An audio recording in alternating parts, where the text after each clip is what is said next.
Welcome to our channel. Today we how to authorize Databricks notebooks to call REST APIs with OAuth step by step clearly. To start, open your Databricks workspace. Create a new notebook where you will implement the OAuth authentication. In the first cell, import the necessary Python libraries. You will need the requests library for making HTTP requests. If you don't have it installed, you can install it using the command pip install requests. Next, you need to register your application with the API provider. Go to the provider's developer portal to create a new application. Once registered, take note of the client ID and client secret. Next, set the redirect URI to match the URI expected by your API provider. Now, return to your Databricks notebook.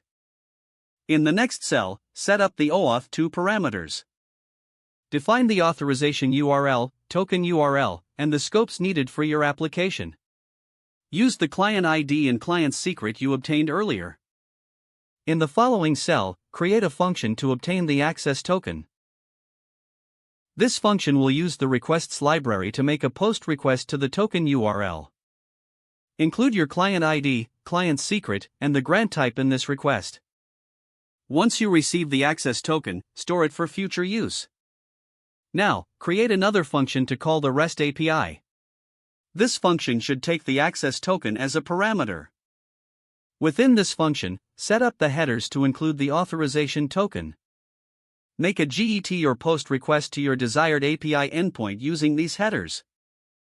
Handle any exceptions that may arise during the API call. In the final cell, test your setup.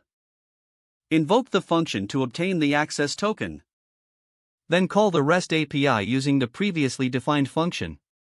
Check the output to ensure the API responds as expected.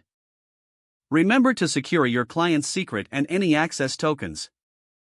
Now you've successfully authorized Databricks notebooks to call REST APIs using OAuth. Don't forget to like this video and subscribe to our channel for more step-by-step tech guides.